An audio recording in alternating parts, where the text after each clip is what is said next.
Ya, ini kita mencoba diskusi dengan Zoom, tapi kita punya koas 25 ya. Lalu kita break jadi 5 kelompok kecil, lalu diskusi kecil masing-masing. Kita lihat serunya kayak apa ya. Kita masuk ke kelompok 1 ya. Bisa Tidak Oma ada sih. discharge. Soalnya kan Oma stadium awal dia suram kan. Iya bisa. Retraksi Kalau nggak? misalnya dia Ada retraksi tapi. Enggak ada.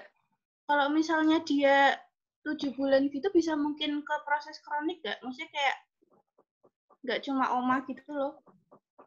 Di catatan kuliahku OMSK garpu talanya CHL nih. Hitung jenis darah. Iya. Nanti eosinofilia apa enggak? Terus apa lagi ya kita ya? Dan Iya, jadi lu maaf. Skin prick test. Terus pemeriksaan sitologis perlu nggak sih? CHL audiometri perlu nggak sih? Perlu mungkin. Ya, tipenya.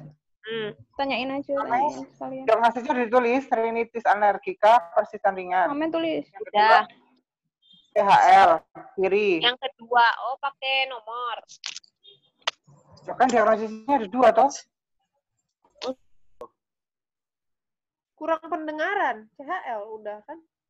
Oh, kurang pendengaran doang. Kurang dengar kok, belum di iniin gembrebek atau apa gitu. Ya mungkin Belum ada keterangan nih. Iya. Kalau kurang dengar mungkin dia berdengung gitu kali ya. Kalau itu salah. Iya. Kalau Keluhan telinganya apa emang, Bel? Kurang dengar Harusnya doang. kalau tes cukit kulit, prick test, skin prick test, terus nasal endoskopi, nasal smear.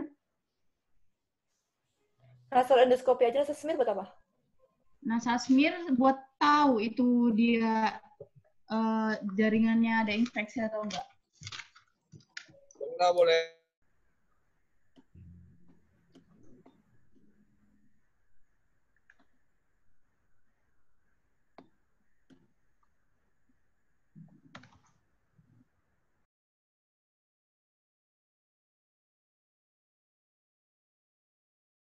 Ya, kita udah lihat tadi, mereka diskusi di masing-masing kelompok, seru sendiri-sendiri.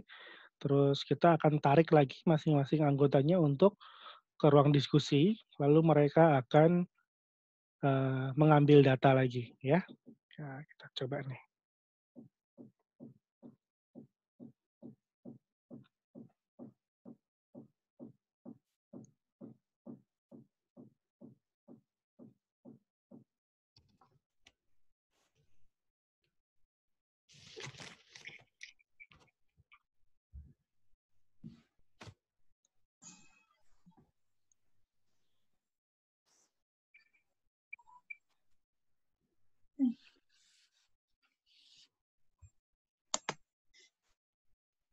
Oke, tunggu sebentar ya, masih ada yang belum masuk.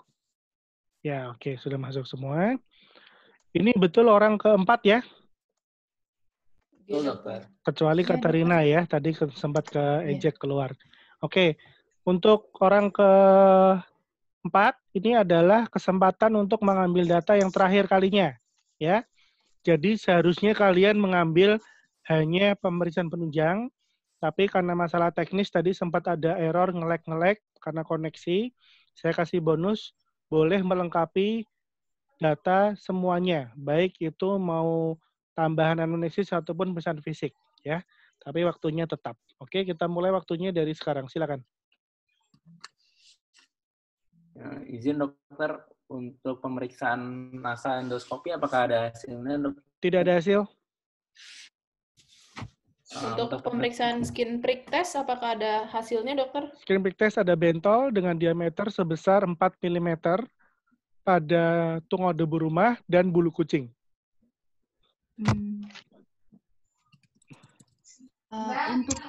Untuk telinga, dokter, izin untuk telinganya apakah ada pemeriksaan timpanometri, dokter? Timpanometri didapatkan hasil telinga kanan tipe A, kiri tipe B.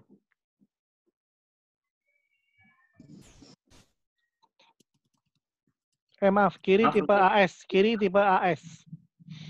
Telinga kanan tipe A, kiri tipe AS. Baik, dokter. Mohon maaf dokter, saya baru masuk. Oke, Dokter, tadi untuk yang pemeriksaan sudah lab darahnya apakah ada hasilnya, yang dokter? sudah diambil datanya tadi yang pertama yang ada hasil adalah skin prick test, ada bentol 4 mm pada tungau debu rumah dan bulu kucing. Yang kedua ada timpanometri, telinga kanan tipe A, telinga kiri tipe AS. Baru ada 2 data itu saja. Silakan, ada data lagi yang mau diminta? Dokter izin menanyakan dari anamnesis, izin melengkapi anamnesis. Apakah pasien terdapat keluhan obstruksi hidung tersumbat? Tersumbat ada. Terus kemudian dari anamnesis juga, dokter, apakah pasien punya hewan peliharaan kucing di rumah? Tidak ada. Oke, silakan lainnya mau tanya. Dokter izin bertanya, apakah ada hasil pemeriksaan lab darahnya, dokter? Lab darah tidak ada hasil. Apakah ada riwayat alergi, dokter? Tidak diketahui pasien yatim piatu.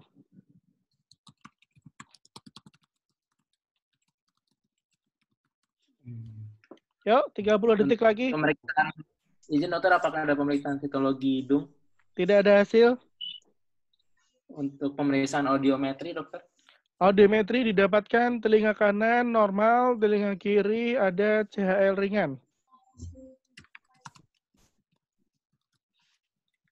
Nah, izin dokter, untuk pemeriksaan fisik membrana timpani telinga kiri, apakah terdapat retraksi, dokter? Tidak ada retraksi, tapi refleks cahaya menurun.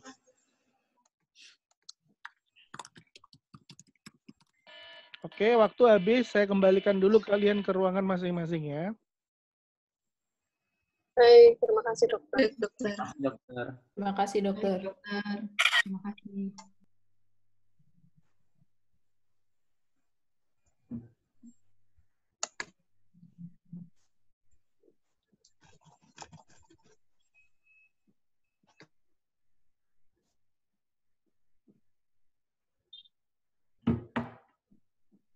Katarina kelompok berapa? Kelompok 3, dokter. Berapa? 3. Kelompok berapa? 3. 3.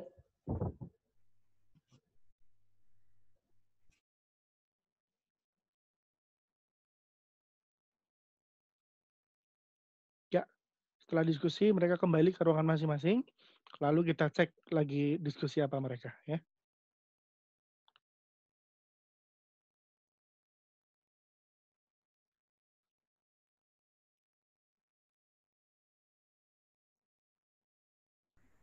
Nek sedang berat.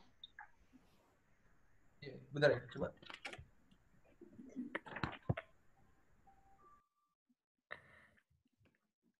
Mari dok. 7 bulan yang silakan.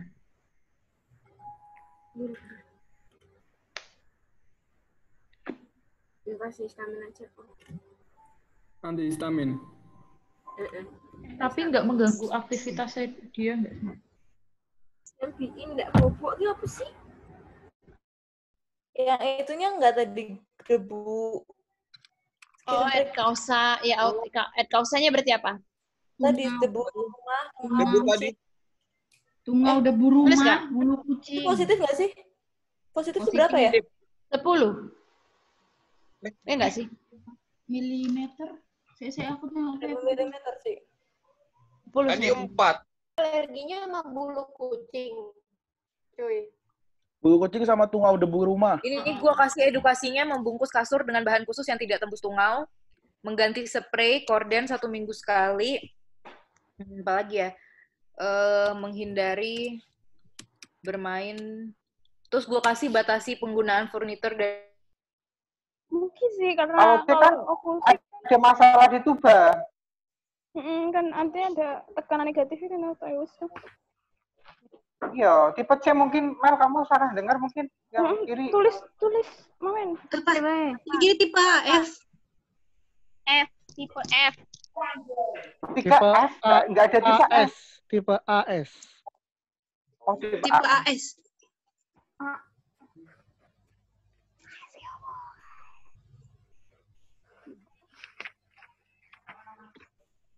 Manometer tipe AS.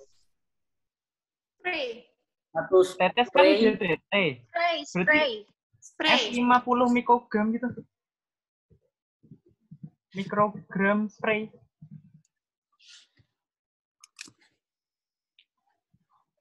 Satu spray it's nostril. Nostril itu apa ya? Per lubang hidung. Lubang Itu hidung lagi berarti. mana, Ber?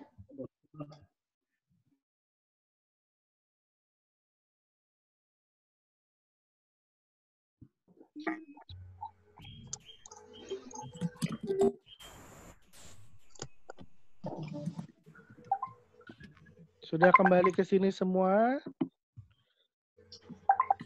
Jadi waktu sudah habis. Silakan hasil pekerjaannya dikirim dulu lewat WhatsApp. Dalam bentuk Word ya. Mohon maaf dokter, izin bertanya untuk nama file Word-nya ada formatnya mboten gitu. Nama file Word-nya dikasih nama tutorial rinitis alergi kelompok 1. Nanti yang kelompok 2 ya kelompok 2 gitu ya. Iya, baik dokter. Ya, sekretaris silahkan mengirim. Selain sekretaris, bisa dihidupkan mikrofonnya. Oke, saya mau dengar dulu gimana pengalamannya barusan. Seru dokter. Seru dokter. Seru dokter. Ya. Menarik dokter. Daripada kuliah terus ya, bosan ya. Iya. Iya. Tidur lagi nanti dikasih kuliah ya. Nah, kalau tadi kan kita coba diskusi ya. Ternyata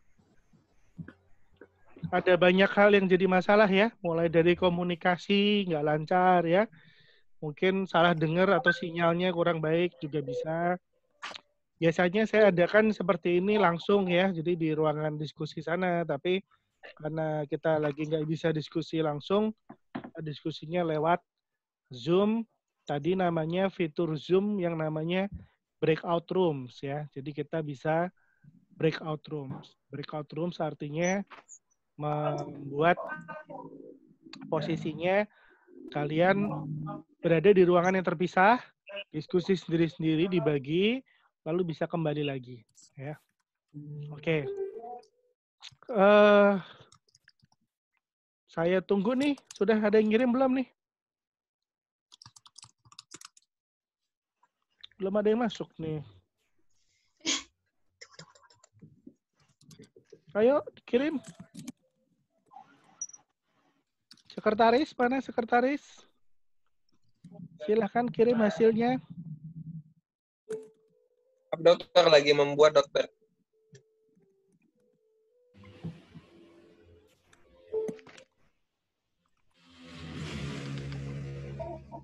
Dokter untuk kelompok 3 sedang loading, dokter internetnya agak kurang bagus.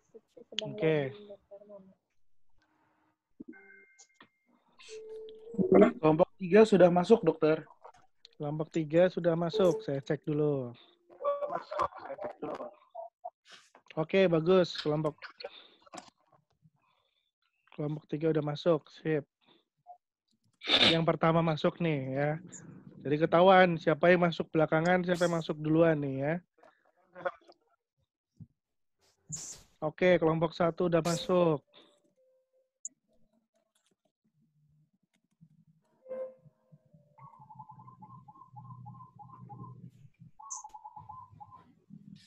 Yuk, ditunggu yang lainnya.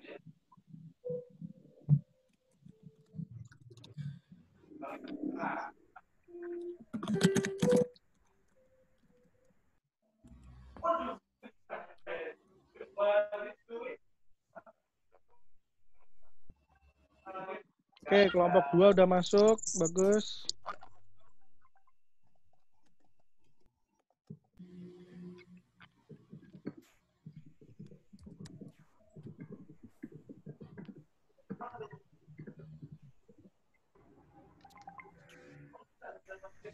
Kurang 2 kelompok lagi.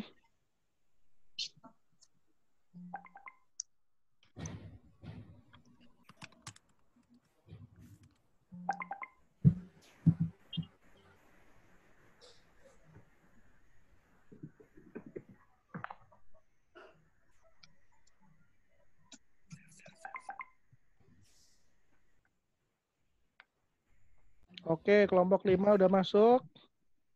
Terakhir nih, mana nih? Nggih, dokter.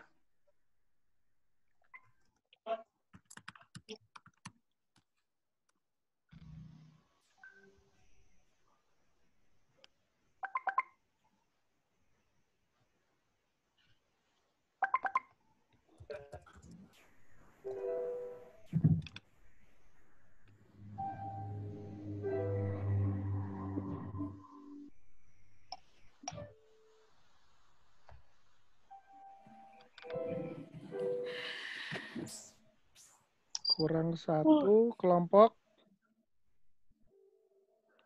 1, 2, 3. Kelompok 4, ayo kelompok 4 mana? 1, 2, 3. Mengirim, dokter. Oke, baru masuk.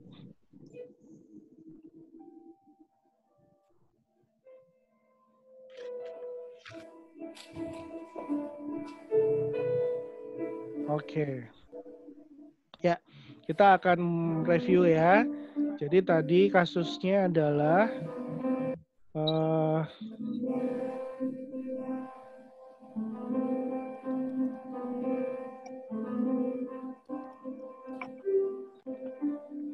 jadi tadi kasusnya adalah seorang laki-laki 17 tahun dengan nama siapa?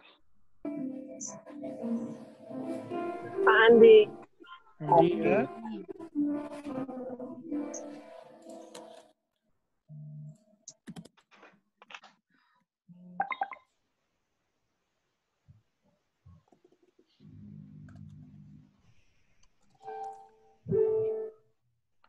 Jadi Pak Andi tadi ada keluhan, sering bersin-bersin, sudah 7 bulan, hampir setiap hari. Mengganggu aktivitas atau tidak tadi? Mengganggu ketika belajar ya. Jadi dia ketika kuliah merasa terganggu. Lalu dari pemeriksaan fisik ditemukan pemeriksaan khas untuk rintitis alergi, tapi ada tambahannya yaitu keluhan telinga. Tapi pada pemeriksaan telinga hanya didapatkan efek cahaya yang menurun. Lalu dari pemeriksaan penunjang didapatkan informasi adanya skin prick test yang hasilnya positif dan audiometri timpanometri yang menandakan adanya CHL ringan telinga kiri. Jadi diagnosis yang betul apa? Diagnosis yang betul adalah rinitis alergi persisten sedang berat. Oke. Lalu selain itu ada diagnosis tambahan atau tidak? Ada, karena ada keluhan telinganya. Diagnosis tambahannya apa? Diagnosis tambahannya yaitu otitis media efusi telinga kiri. Ya. Nah, kita cek nih jawabannya. Kelompok 1, rinitis alergi persisten betul, tapi ditulisnya ringan. Salah ya. Jadi yang betul rinitis alergi persisten sedang berat. Dengan konduktif hearing loss ringan, salah. Yang betul adalah dengan otitis media efusi. Lalu kelompok 3, rinitis alergi persisten sedang berat, betul. Tapi bukan OMA stadium oklusi, tapi otitis media efusi. Ya. Kenapa bukan OMA? Karena tidak ada nyeri, tidak ada demam, ya. Kelompok 5 diagnosisnya salah besar ini. Hanya rinitis alergi saja. Harus dilengkapi rinitis alergi jenis yang apa dan diagnosis tambahannya apa. Kelompok 4 diagnosisnya rinitis alergi persisten. Betul, tapi nggak pakai kronik. Nggak ada rinitis alergi kronik. Yang ada adalah rinitis alergi persisten sedang berat. Terus ada otitis media kronik. Nah, kurang tepat. Yang tepat otitis media efusi.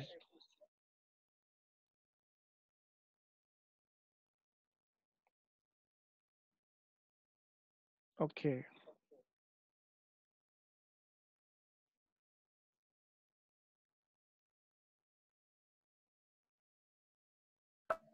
Dari diagnosis dulu. Ada yang mau ditanyakan, silakan. Izin bertanya, dokter. Ya.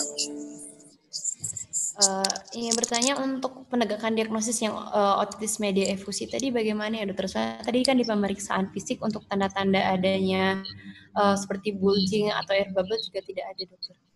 Ya, jadi otitis media efusi itu ada stadium-stadiumnya. Ya. Stadium-stadiumnya apa? Stadium-stadiumnya kalau fase awal itu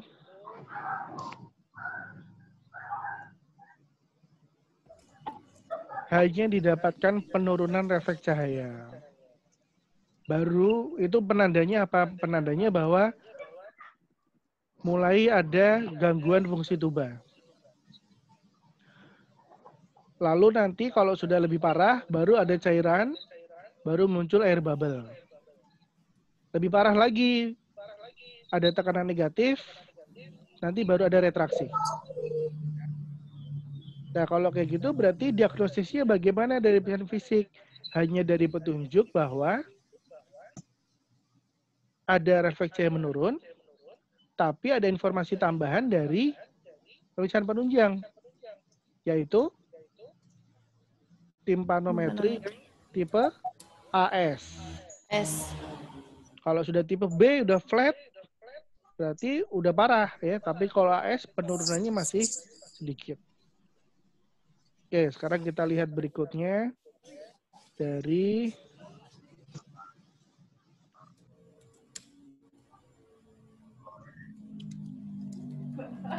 jawaban kelompok 5. Ini kelompok 5 ya. Kelompok 5.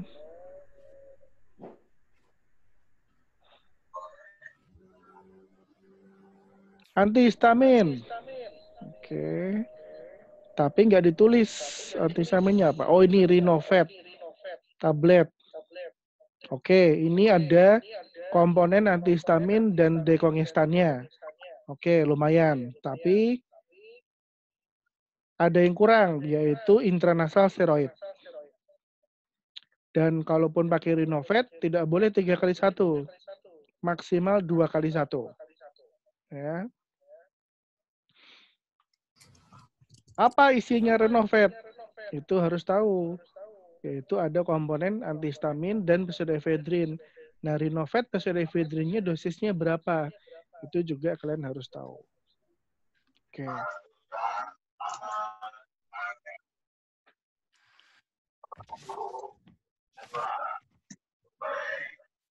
Sekarang kelompok berikutnya, kelompok 4. Terapinya cetirizine 5 mg. Oke. Antihistamin konsentrasi. Oh, ini bukan resep ya. Ini nama obat ya. Oke, jadi jenis obatnya hanya betul 1. Masih kurang 2. Ya, minimal 1 lah intranasal steroidnya. Tadi kelompok berapa yang sudah dibahas ya? Kelompok 5 sudah? 4, sekarang 3.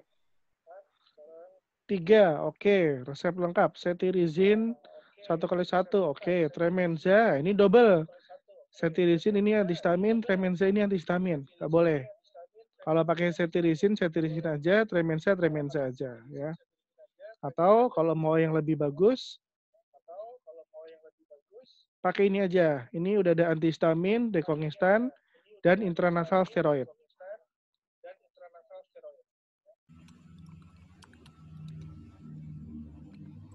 Non-medikamentosa, bagus ditulis. Cuman tadi nggak diminta ya. Jadi yang tadi diminta adalah resep lengkapnya. Oke. Sekarang kita lihat lagi yang berikutnya. Kelompok 2.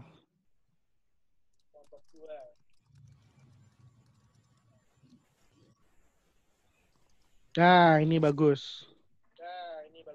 Ada kolom format resepnya. Ini siapa yang bikin ini?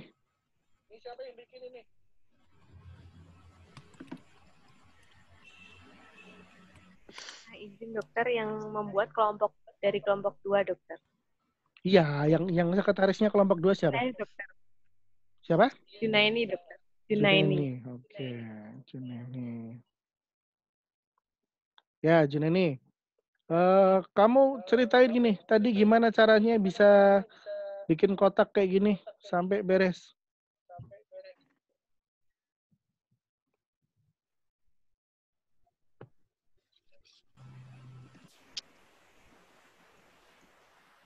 Tadi buatnya pakai shape terus pakai yang kotak gitu, dokter. Terus, Dari kapan kamu bikin ini?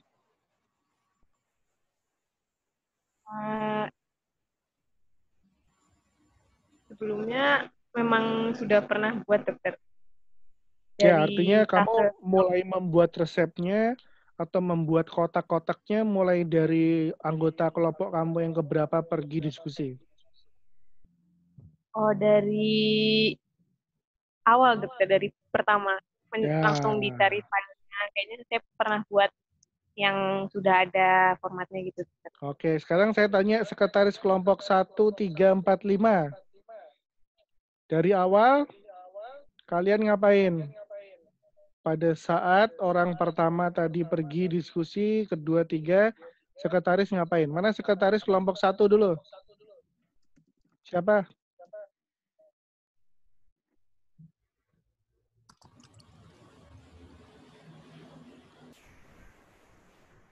Sekretaris kelompok 1 siapa? Hernanda, dokter. Mana orangnya?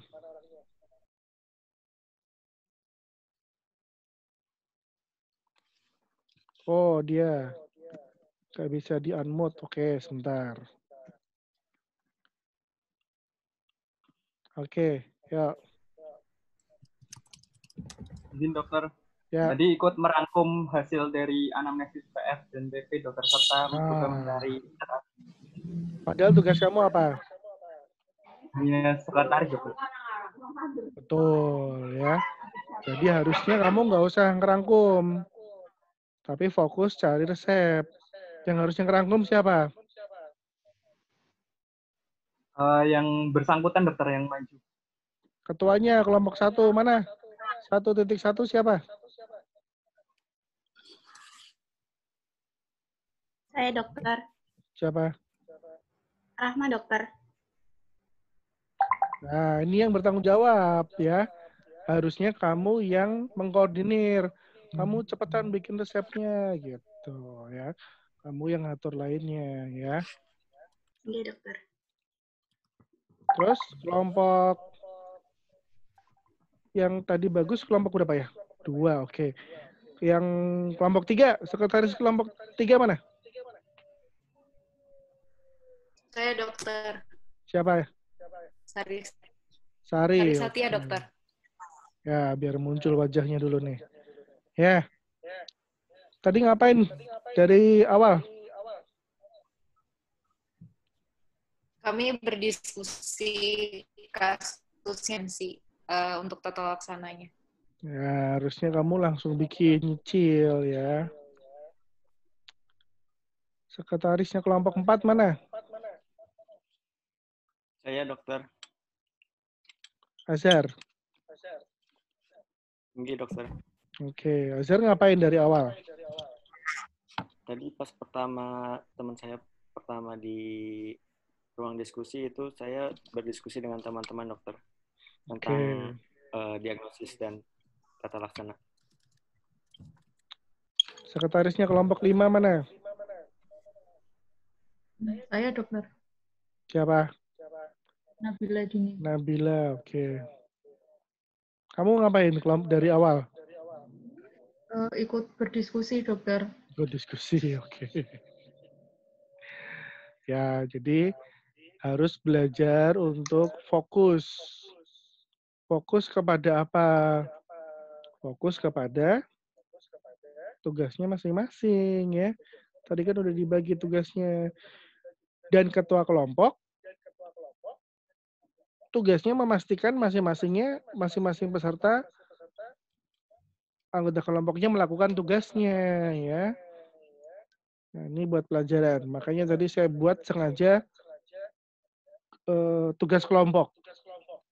Ya, jadi tidak hanya membahas tentang mudah susahnya, tapi juga membahas tentang atau praktek tentang kerja sama tim. Ternyata nggak gampang. Ya, nah, nggak apa-apa. Nanti kalau ada waktu belajar lagi ya. Oke, sekarang saya akan kasih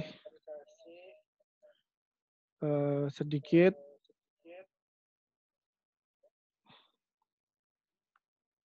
tambahan materi tentang rinitis alergi. Oke. Saya nggak akan kasih kuliah dari awal, tapi lebih ke review cepat aja ya. Oke. Jadi ada 4 kondisi yang mirip dalam gejala hidungnya ya, antara polip, rinitis medikamentosa, vasomotor, dan alergi. Tapi di antara semuanya harus bisa membedakan dengan cepat. Ya. Polip itu ada sesuatu di hidung yang harusnya nggak ada di hidung. Jadi ya kalau ada, kamu bayangin aja keluhan hidung tersumbatnya gimana. Terus menerus selama polipnya belum diambil ya. Terapinya operasi. Oke. Rinitis medikamentosa ini adalah penyakit yang dibuat sendiri akibat terlalu sering memakai obat vasokonstriktor topikal. Contoh klasiknya adalah pemakaian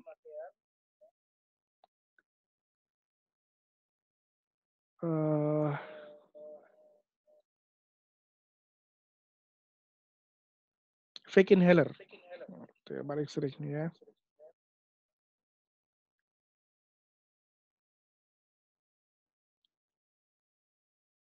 Jadi konka itu seharusnya bisa mengembang dan mengempis. Akan tetapi, kalau pakai obat vasokonstriktor topikal lebih dari 5-7 hari, ternyata malah mukosanya rusak. Dan akibatnya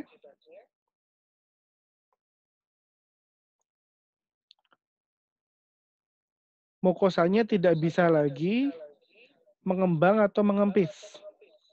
Sehingga konkanya terus-menerus membesar. Ya. Dan biasanya orang seperti itu adalah orang yang punya penyakit, tapi dia nggak mau periksa. Tapi dia maunya hidung longgar aja. Akibatnya apa? Akibatnya ya dia pakai obat sembarangan. Sehingga malah jadi masalah yang lebih berat. Terapinya harus di-stop dan diganti obatnya. Vasomotor ini agak mirip dengan rinitis alergi, bedanya dia pencetusnya bukan alergen tapi iritan. Satu konsep yang harus dipahami apa bedanya iritan dengan alergen, yaitu ini sifatnya iritasi dari lingkungan gitu ya. Nah, tapi kalau alergen itu protein biasanya. Nah, ini materi utamanya rinitis alergi. Sebetulnya nggak terlalu banyak kejadiannya, cuma 5-10%, tapi sekarang ada peningkatan sampai 30%. Dan dia sebetulnya tidak terlalu mengganggu, hanya menurunkan kualitas hidup aja. Ya.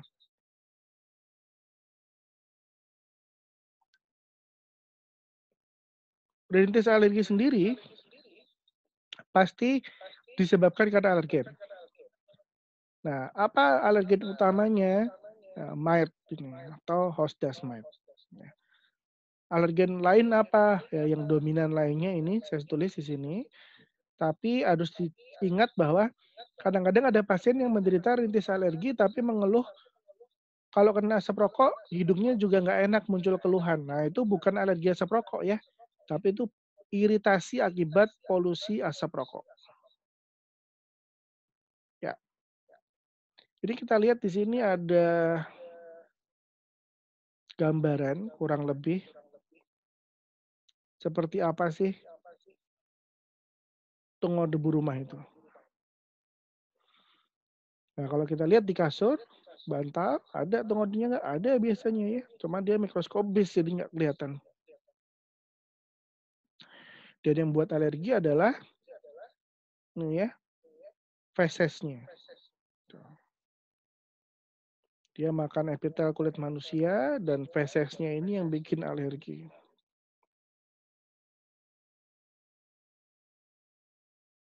Kenapa bisa alergi? Secara singkat, patogenisnya sebagai berikut. Pertama, alergen masuk ke dalam hidung, ditangkap oleh makrofag, lalu dipresentasikan ke T helper 2 dalam hal ini. Lalu dia menghasilkan sitokin, sitokinnya mempengaruhi sel B, sel B-nya menghasilkan IgE, IgE-nya nempel ke sel mas. Permukaan dari sel mas ini sudah tertempel oleh IgE. Maka yang terjadi berikutnya adalah gejala alergi muncul ketika terpapar oleh alergen. Jadi alergen yang sama masuk lagi, lalu menempel di permukaannya, sel mas, lalu isinya keluar yaitu histamin, dan histaminnya menempel ke permukaan dari pembuluh darah, membuat vasodilatasi, konkanya bengkak, hidungnya mampet, dan lain-lain.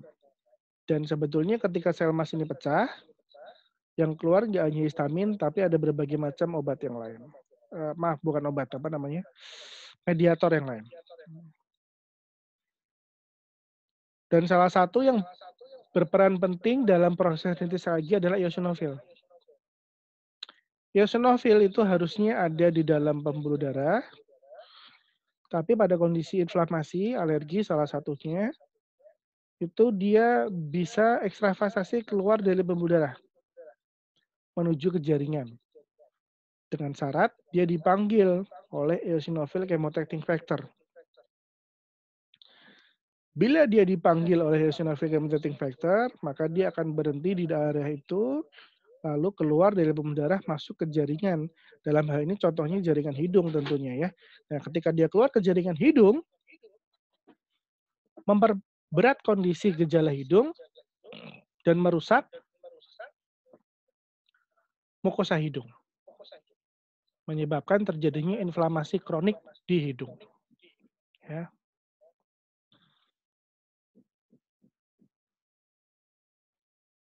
Itu endotel pembuluh darahnya sampai terbuka dan eosinofilnya bisa keluar. Kemudian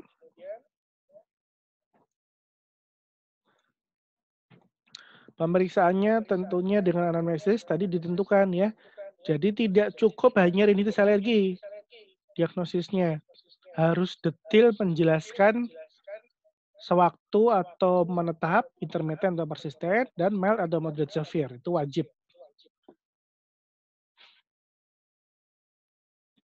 Ini biasanya ada tanda khasnya. Dan wajib dilakukan skin prick test harusnya. Tapi kalau reagen nggak ada, kita bisa ganti dengan IgE spesifik atau pemeriksaan dengan teknik RAS. Nah, kalau endoskopi, seperti apa hasilnya? Ini kalau endoskopi hasilnya seperti ini. Di mana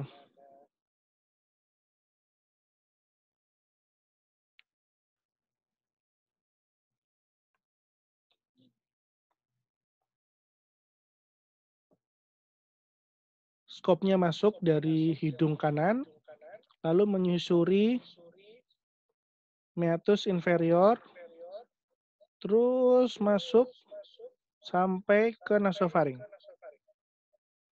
dengan mudah. Ya. Ini berarti normal pasiennya. Nah, kalau pasiennya alergi gimana? Oh, kondisinya berbeda. Pada pasien alergi, hasil endoskopinya biasanya seperti ini. Hidungnya basah, ini konkanya livid agak kebiruan, agak ungu gitu. Konkanya besar sampai septum nempel. Konkanya nempel ke septum maksudnya. Di atas sempit, celahnya nggak ada. Di bawah juga celahnya sempit. Kita lihat hidung sebelahnya. Sama, basah, konka kebiruan, cairan serous banyak, konka besar. Ya. Ini adalah teknik skin prick test. Nanti kalau ditusuk akan muncul bentol seperti ini kalau positif. Ya. Ini terapi rinitis alergi harus diedukasi bahwa rinitis alergi nggak bisa hilang, tapi kita bisa hindari alergennya. Atau kalau perlu kita beri obat, atau kalau obat nggak mempan kita lakukan imunoterapi. Ini yang harus kalian pahami bahwa rinitis alergi dibagi jadi 4, tapi pengobatannya hanya dibagi 3. Kolom paling kiri cukup oral antihistamin, kolom di tengah oral antihistamin ditambah intranasal kortikosteroid, dan evaluasi bisa 1-2 bulan, dan kolom paling kanan adalah evaluasi ulang atau mungkin ditambah dengan operasi atau mungkin ditambah dengan imunoterapi. Nah, pada slide ini dokter umum bisa menangani kasus yang mana? Dia bisa menangani kasus rinitis alergi yang intermittent mild, moderate severe, dan persistent mild. Ini dokter umum boleh. Tapi kalau gagal pengobatan, maka dia harus rujuk sebaiknya. Ya.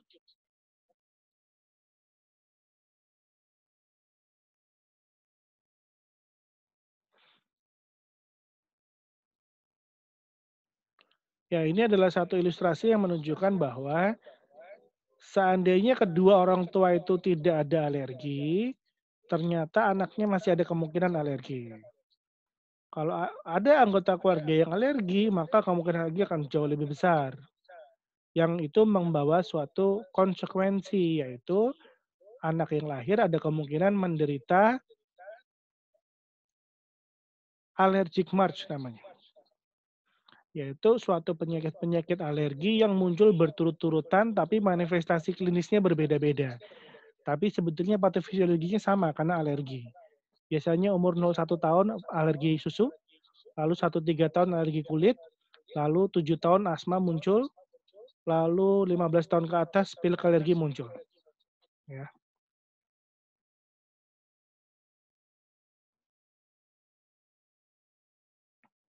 Ya, ini adalah slide terakhir sebagai rangkuman bahwa polip keluhan utama pasti hidung tersumbat, nasal obstruction. Nasal discharge ini hidung meler, nasal itching ini hidung gatal. Sneezing ini hidung bersin-bersin ya. Ini cara diagnosis pastinya. Jadi kalau polip ya mampet terus, tapi nggak bersin, jarang gatal. Harus biopsi, kalau positif harus operasi. Kalau rinitis medikamentosa, pileknya hilang timbul dan ada pemakaian dekongestan sendiri. Stop, lalu berikan terapi ini.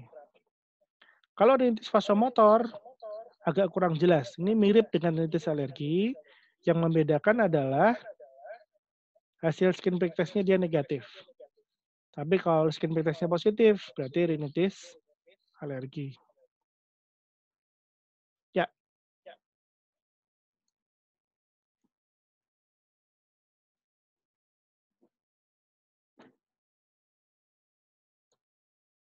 Oke.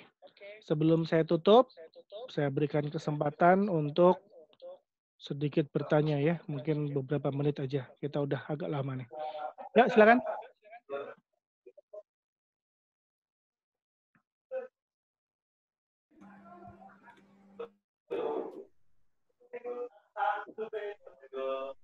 Tidak ada pertanyaan? Mungkin izin bertanya, dokter. Ya, silakan. Izin bertanya satu sedikit. Kalau misalnya rinitis yang berkepanjangan itu kan bisa menyebabkan manifestasi di telinga seperti otitis media efusi dengan efusi.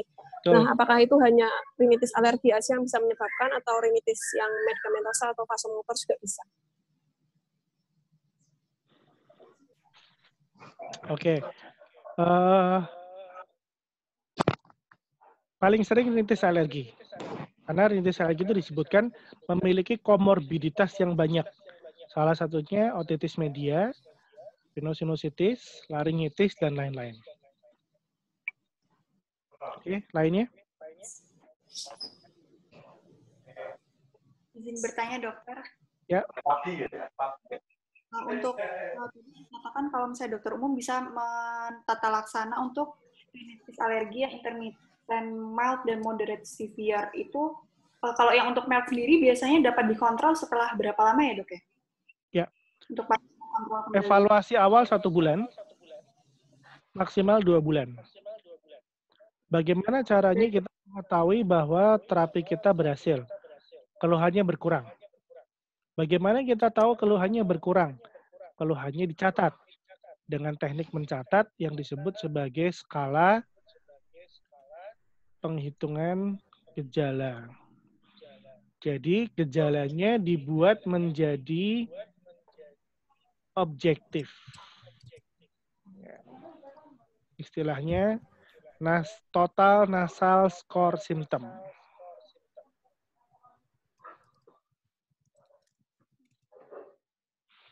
Jadi kita hitung nih gejalanya ya. Gejalanya tadi ada 4 macam. Berarti nasal obstruction 1, nasal discharge 2, nasal itching 3, sneezing 4. Lalu kita kasih angka. Keluhannya 0, 1, 2, 3. Kalau ringan 0, kalau makin berat 3. Kalau skornya banyak, nanti kita hitung. Berarti maksimal 3 kali 4, 12. Minimal 0 kali 4, 0. Berarti skor gejalanya 0 sampai 12.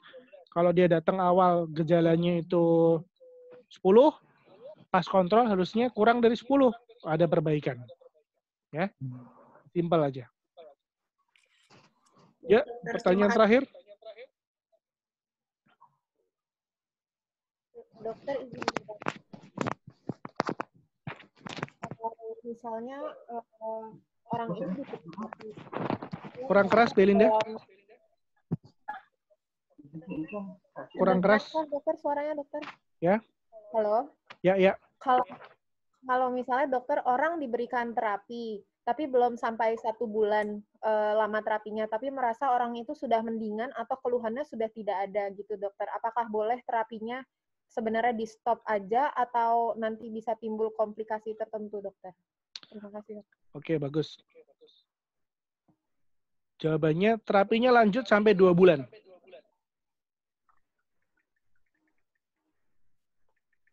Lanjutkan terapi kamu itu sampai 2 bulan. Setelah 2 bulan, evaluasi, stop, nanti kita evaluasi lagi. Jadi terapinya biasanya per 2 bulanan. 2 bulan terapi, terus lepas lagi, nanti kalau keluhan memburuk lagi, terapi lagi.